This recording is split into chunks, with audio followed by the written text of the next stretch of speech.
قل هذه سبيلي أدعو إلى الله.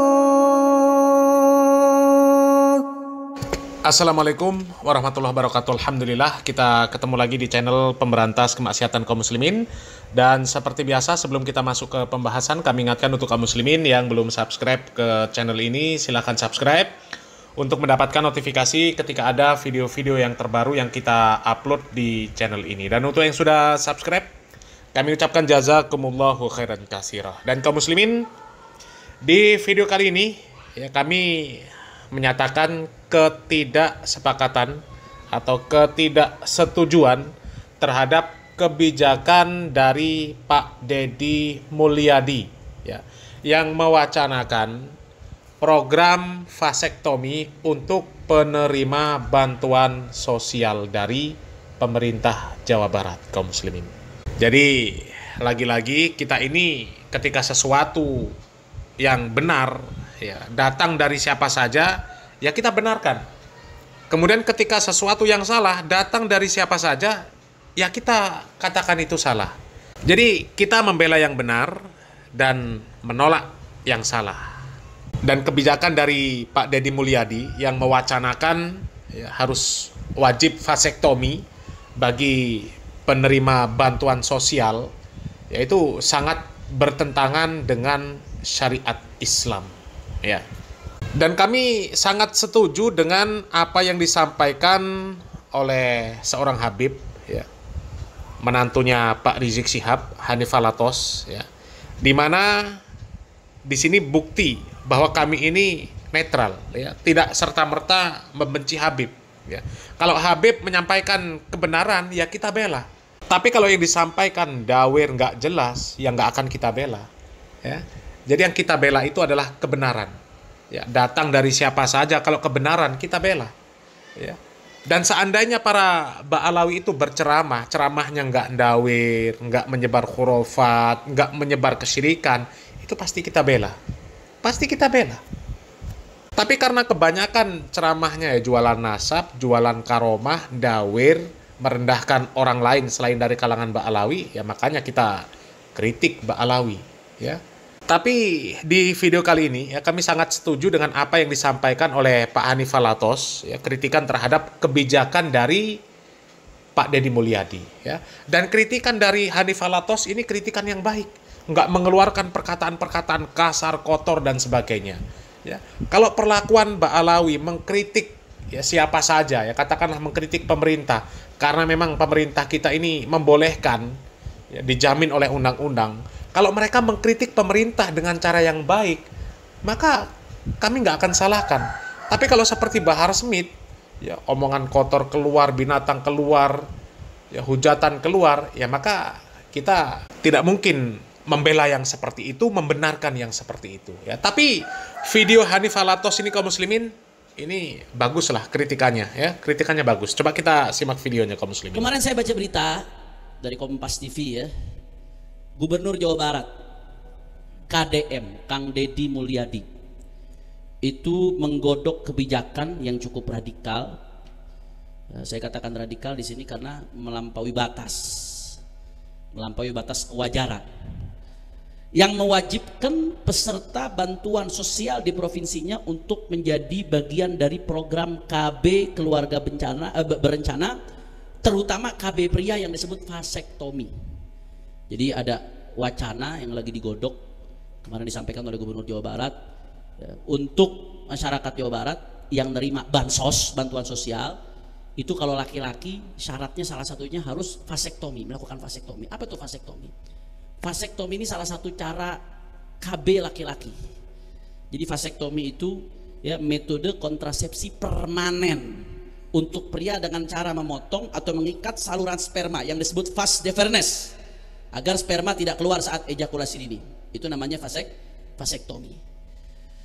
Ahiba'il kiram, bagaimana pandangan syariat soal vasektomi ini? Ini vasektomi, pembahasannya tentang vasektomi KB laki-laki dengan memutus saluran sperma supaya tidak hamil ketika berhubungan dengan istrinya tidak hamil. Ini bukan masalah yang baru sekarang, ini sudah dibahas sama ulama. Di dunia internasional itu sudah dibahas. Kalau kita lihat ada fatwa-fatwa berbagai lembaga fatwa, di antaranya ada Qaror Majelis Majma' al-Fiqh al-Islami, keputusan Forum Fikih Islam Dunia. Itu punya qaror, salah satunya apa? Kesimpulannya, yahrum istisalul qudrati 'alal injab fir rajuli awil mar'ah. Haram hukumnya sterilisasi. Istisalul qudrat itu sterilisasi. Jadi kemampuan untuk betul-betul bisa reproduksi baik dari laki-laki atau perempuan dihilangkan secara total. Itu hukumnya haram. Wa huwa ma yu'raf bil iqam aw ta'qim. Nggak boleh hukumnya selama malam tad'u ila dzalika ad-daruratu bima'ayiriha syar'iyyah, kecuali kalau ada keadaan darurat. Misalkan perempuan, kalau dia nggak disteril, dia kalau perempuan biasanya ada istilahnya tersendiri, dia penyebutannya bukan vasektomi. Kalau perempuan penyebutannya tubektomi. Tubektomi. Kalau vasektomi buat laki-laki, tubektomi buat perempuan. Ada dokter fiqh mengatakan ini nih kalau nggak ditubektomi, ini kalau nggak disteril bahaya, ini bisa membahayakan nyawanya si perempuan. Itu namanya darurat syariah, itu boleh. Tapi selama nggak ada keadaan seperti itu, nggak ada keadaan darurat yang sesuai dengan kriteria syariat, nggak boleh hukumnya, haram, saudara. Kira-kira jelas atau tidak? Dan juga ada fatwa dari Majelis Ifta Yordania. Ini Majelis Ifta Yordan salah satu majelis fatwa di dunia yang cukup banyak mendapat sorotan ulama dunia. Di sini disebutkan ajma'al ulama ala tahrim tahdidin nasl wal qiyam bi ayyi amalin yaqta'u dzurriyyah karabtil anabib lil inath wa qat'il qanawatil manawiyah lidzukur wa ma asbah dzalik. Yang intinya kesimpulannya ya tadi, kalau steril betul-betul dihilangkan kemampuan untuk reproduksi secara permanen, itu diharamkan, kecuali kalau dalam keadaan darurat. Kira-kira jelas atau tidak? Nah sekarang pertanyaannya, Beb, vasektomi itu permanen apa enggak sih? Bisa dibalikin lagi apa enggak vasektomi? Nah, jadi vasektomi itu sebetulnya secara medis bisa dikembalikan lagi. Jadi setelah diputus itu saluran air mani bisa dikembalikan lagi. Nama proses pengembaliannya adalah vasostomi atau reversal vasektomi. Pusing kan itu dengar? Makanya Anda baca, aku salah nyebut. Vasostomi atau reversal vasektomi.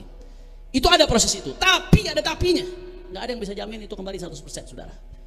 Bahkan banyak jurnal-jurnal ilmiah membuktikan setelah melakukan penelitian, semakin lama jarak antara vasotomi atau reversal vasektomi, semakin lama jarak antara vasektominya, diputusnya dengan dikembalikannya, itu kemungkinan kembalinya semakin kecil. Jadi andai kata jarak dari vasektomi ketika diputus sampai dioperasi dikembalikan lagi 10 tahun atau lebih, itu semakin lama jarak mengembalikannya semakin kecil. Itu yang pertama. Bahkan kalau dekat sekalipun jaraknya, nggak ada jaminan dia bisa balik lagi, saudara. Kira-kira jelas atau tidak? Secara teori bisa, tapi nggak ada yang bisa menjamin. Resiko itu ada. Yang kedua, kalaupun bisa, biayanya mahal. Itu data menyebutkan di Amerika, itu operasi vasostomi untuk mengembalikan yang udah keputus itu antara 5.000 sampai 15.000 dolar, saudara. 5.000 sampai 15.000 dolar. $1 itu kurang lebih $100, kurang 1.600.000-an kurang lebih. Berarti kalau $1.000 sekitar 16 jutaan. Kalau $10.000 160 jutaan. Kalau $15.000 ente hitung sendiri. Itu kalau daerah Megamendung dapat tanah berapa meter itu? Nggak gampang biayanya, dan itu pun nggak semua tempat bisa. Harus betul-betul yang melakukan dokter spesialis urologi, spesialis saluran, mohon maaf, spesialis saluran kemih. Dan nggak semua rumah sakit bisa melakukan itu, saudara. Jadi memang potensi terjadinya pemandulan permanen yang ditimbulkan karena vasektomi itu sangat besar. Dan potensi bisa dikembalikan lagi seperti semula tidak ada kepastian. Dia ada prosentasenya berdasarkan penelitian, semakin lama semakin sulit untuk dikembalikan seperti semula, saudara. Makanya nggak heran ya, kalau di MUI Indonesia pun sudah mengeluarkan fatwa beberapa kali, nggak cuma sekali, saudara. Itu fatwa yang pertama yang dikeluarkan MUI tahun 1979. Jadi dari tahun 79 MUI sudah bahas ini masalah steril. Cuman bedanya steril kalau buat laki-laki disebutnya vasektomi. Kalau buat perempuan disebutnya tubektomi, steril. Dibikin udah secara permanen, nggak bisa hamil lagi, nggak bisa reproduksi. Di sini disebutkan ada fatwa dari tahun 1979 MUI. Fatwa ini berdasarkan makalah yang disusun oleh Kiai Haji Rahmatullah Siddiq. Ini pendiri Al-Falah, tempat saya belajar. Saya SD MTS di Yayasan Al-Falah. Al-Falah pendirinya almarhum Kiai Haji Rahmatullah Siddiq. Jadi ada Syekhul Masyayikh Kiai Haji Rahmatullah Siddiq. Kemudian Kiai Haji Muhammad Syakir dan almarhum Kiai Haji Syafi'i Hazami, atau Syekhul Masyayikhnya orang Betawi. Yang kemudian makalah tersebut dijadikan pertimbangan untuk memutuskan fatwa oleh MUI. Keputusannya apa? Pemandulan dilarang oleh agama. Sedangkan vasektomi dan tubektomi adalah salah satu bentuk pemandulan Dan di Indonesia belum dapat dibuktikan bahwa vasektomi dan tubektomi dapat dipasang kembali. Itu tahun 79 tuh, fatwanya udah ada. Fatwa MUI tentang vasektomi, pemandulan, di stop secara permanen reproduksinya supaya nggak punya anak lagi orang. Tahun 79. Nggak sampai di situ. Kemudian MUI melanjutkan lagi di tahun 2009. Di tahun 2009 ketika ada kumpul istimewa ulama Komisi Fatwa MUI se-Indonesia, saat itu ketua istimanya Kiai Haji Ma'ruf Amin saat itu. Tahun 2009 di Padang Panjang. Kesimpulannya apa lagi? Sama. Vasektomi sebagai alat kontrasepsi KB sekarang ini dilakukan dengan memotong saluran sperma. Hal itu berakibat terjadinya kemandulan tetap. Upaya rekanalisasi, penyambungan kembali tidak menjamin pulihnya tingkat kesuburan kembali yang bersangkutan. Oleh sebab itu, Ijtima Ulama Komisi Fatwa Indonesia memutuskan praktek vasektomi hukumnya haram. Itu fatwa MUI tahun 2009. Jelas atau tidak? Dan ternyata ini dibahas lagi sama MUI tahun 2012. Karena memang hal-hal yang berkaitan dengan sains ini biasanya hukumnya ada potensi berubah seiring dengan perkembangan sainsnya. Hukum kalau hukum masalah pemandulannya itu nggak ada perubahan. Karena di dalam hadis sahih Rasulullah SAW itu naha anil ikhtisha. Rasulullah itu melarang ikhtisha. Ikhtisha itu apa? Kebiri. Rasulullah itu melarang kebiri. Kebiri dilarang oleh Rasulullah SAW. Ya, karena kebiri itu satu menghilangkan syahwat. Orang kalau udah dikebiri nggak ada syahwatnya sama sekali. Dan yang kedua udah kehilangan kemampuan untuk reproduksi orang kalau dikebiri. Dilarang oleh Nabi SAW. Nah, ulama-ulama mengkiaskan, maka dikiaskan kepada kebiri apa? Segala sesuatu yang menghilangkan kemampuan reproduksi itu dikiaskan. Sebagaimana kebiri haram karena dia menyebabkan orang nggak punya anak, sedangkan hifdzun nasal menjaga kelestarian keturunan itu bagian daripada tujuan syariat, maqasidus syariah.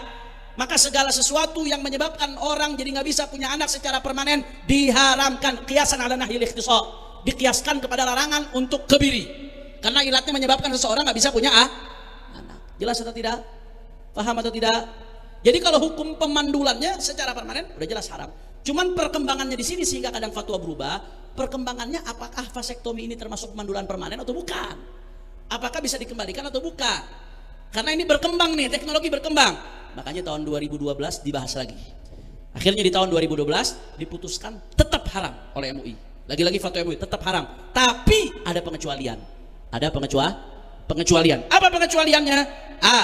Untuk tujuan yang tidak mengalahi syariat. B. Tidak menimbulkan kemandulan permanen. Tetap tuh ada wanti-wanti seperti itu. Artinya kalau nggak ada jaminan ini nggak boleh, tetap haram hukumnya. C. Ada jaminan dapat dilakukan rekanalisasi yang dapat mengembalikan fungsi reproduksi seperti semula. Harus ada jaminan. D. Tidak menimbulkan bahaya mudarat bagi yang bersangkutan.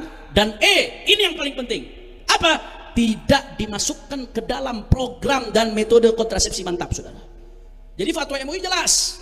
Andai kata pun boleh dalam keadaan darurat tertentu, darurat medis.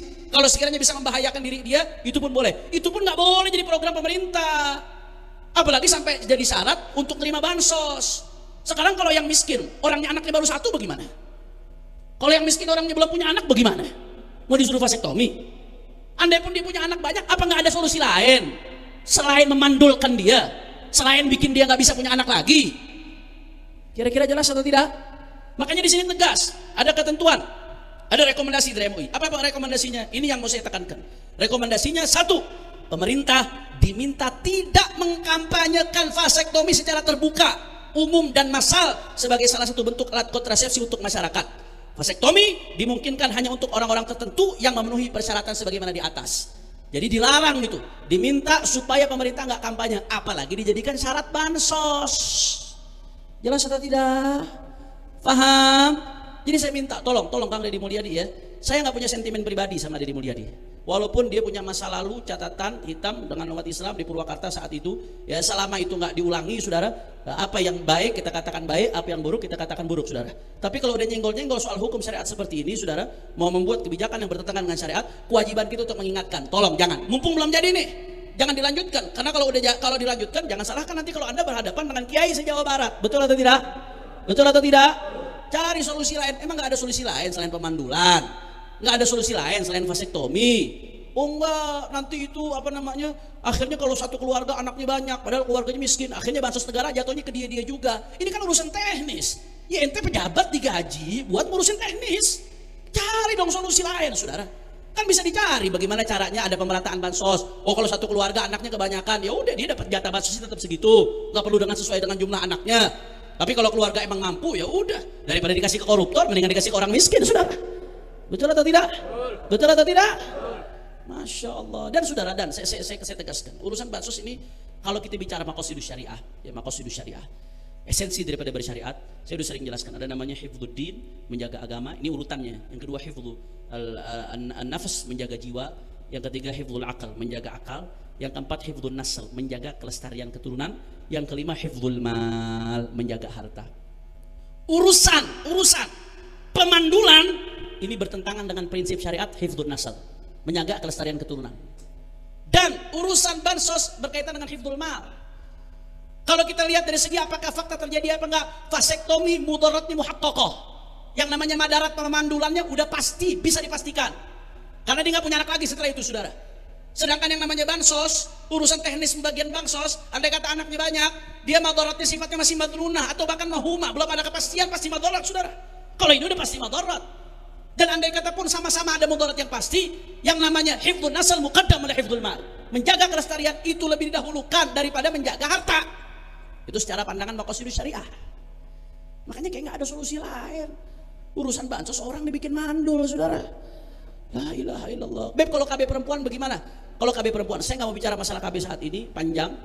MUI sudah punya fatwa, memang dirinci hukumnya. Ada yang sifatnya permanen, ada yang nggak permanen. Ya, ada kalanya kalau kata Syekh Muhammad Said Ramadan Al-Buti, manakala dia dijadikan sebagai sebuah program pemerintah, tapi ada kalanya kalau dijadikan sebagai pilihan masing-masing keluarga, itu nanti hukumnya beda-beda. Saya nggak mau rinci urusan itu, silahkan Anda buka. Udah banyak data tentang hukum KB. Tapi yang masalah kalau dijadikan permanen seperti ini namanya bisa menyebabkan pemandulan, sedangkan nggak ada kepastian dia bisa dikembalikan lagi. Makanya saya mau tanya, ini di sini banyak para kiai, banyak para ulama, banyak para asatidz, santri Jawa Barat. Kalau begitu program syarat wajib vasektomi untuk penerima bansos, kira-kira tolak atau terima? Tolak atau terima?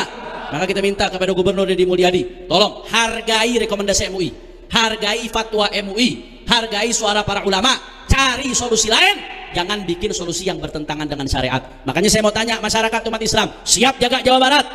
Siap jaga Jawa Barat? Siap jaga Jawa Barat? Takbir! Nah kaum muslimin ya, kami rasa untuk video dari Hanifah Latos yang satu ini kaum muslimin, ini nggak ada yang nggak setuju umat Islam. Ya, pasti setuju. Ya karena vasektomi itu ya pemandulan secara permanen kaum muslimin.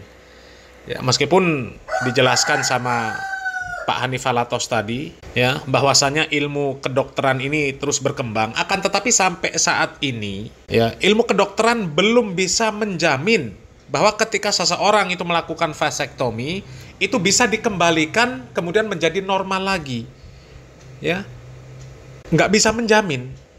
Dan selain tidak bisa menjamin, biaya untuk mengembalikan atau rekanalisasi tadi, ya itu membutuhkan biaya yang besar. Ya nggak mungkin dong orang-orang yang lemah, yang mereka statusnya miskin, ya penerima bansos, kemudian mau melakukan operasi rekanalisasi setelah melakukan vasektomi. Itu kan mustahil. Sementara dalam masalah ini kaum muslimin, ini bukan dalam kondisi darurat, ya hanya sekedar bansos kaum muslimin, hanya sekedar bansos, hanya sebagai syarat untuk menerima bansos yang nggak seberapa, kemudian melanggar syariat Islam, melakukan pemandulan secara permanen, nggak boleh kaum muslimin, ya. Dan kondisi seseorang itu kaum muslimin, ya boleh jadi sekarang miskin, nggak punya menerima bansos, ya. Tapi kalau suatu saat Allah Subhanahu wa Ta'ala membukakan pintu rezeki untuk dia bisa menjadi orang yang kaya dalam sekejap mata. Apa yang nggak mungkin bagi Allah Subhanahu wa Ta'ala? Hah? Coba. Kalau orang sudah terlanjur melakukan ya, vasektomi tanpa alasan yang syar'i, kemudian tiba-tiba Allah Subhanahu wa Ta'ala menakdirkan dia ya berubah kondisi ekonominya, apa nggak penyesalan yang ada kaum muslimin? Ya, karena sudah terlanjur vasektomi, ya, sudah diputus. Ya, kemudian untuk menyambungnya butuh biaya yang mahal dan itu pun tidak ada jaminan. Bahkan sangat kecil kemungkinannya untuk bisa normal seperti semula. Coba kaum muslimin. Tapi kalau melakukan vasektomi, ya karena alasan yang syar'i, kemudian tiba-tiba ya Allah Subhanahu wa Ta'ala memberikan rezeki yang banyak, ya, maka nggak terjadi penyesalan. Karena memang kondisi fisiknya tidak memungkinkan untuk tidak vasektomi, harus divasektomi karena alasan syar'i. Ya, maka nggak ada penyesalan di kemudian hari. Tapi kalau hanya karena untuk syarat nerima bansos, kemudian melakukan vasektomi, ya itu akan terjadi penyesalan yang besar kaum muslimin. Kalau seandainya kondisi perekonomiannya kemudian diperbaiki oleh Allah Subhanahu wa Ta'ala. Jadi nggak boleh kaum muslimin melakukan vasektomi tanpa alasan syar'i, itu nggak boleh. Karena itu ya itu melakukan kemandulan secara permanen. Ya, itu melakukan kemandulan secara permanen. Ya, melakukan kemandulan secara permanen itu kalau alasannya syar'i nggak ada masalah. Asal alasannya benar-benar syar'i. Ya. Misal ada wanita ya, yang kemudian sudah melakukan berkali-kali operasi sesar dan kemudian secara ilmu medis divonis nggak boleh hamil lagi, maka boleh ya perempuan melakukan tubektomi. Ya, kalau perempuan namanya tubektomi, kalau laki-laki namanya vasektomi. Itu baru boleh. Tapi kalau tidak ada alasan yang syar'i, maka nggak boleh kaum muslimin melakukan kemandulan secara permanen, nggak boleh. Ya, ini beda dengan KB. Kalau program KB itu hanya sekedar mengatur saja, mengatur jarak kelahiran, tidak membatasi. Kalau membatasi tetap haram, nggak boleh membatasi kecuali darurat. Ya, kalau nggak darurat nggak boleh. Dan kenapa kami mengangkat video dari Hanifah Latos kaum muslimin? Yang pertama untuk menepis persepsi dari sebagian kaum muslimin bahwasanya kami ini anti Habib secara mutlak. Enggak, ya. Kalau Habib berada di jalan yang lurus, menyampaikan sesuatu yang sesuai dengan syariat Islam, ya tetap kita bela. Tetap kita bela, ya. Yang kedua, memang yang disampaikan oleh Hanifah Latos ini ya sesuai sama dengan yang disampaikan dengan para ulama yang bermanhaj salaf, para asatid yang bermanhaj salaf, sama.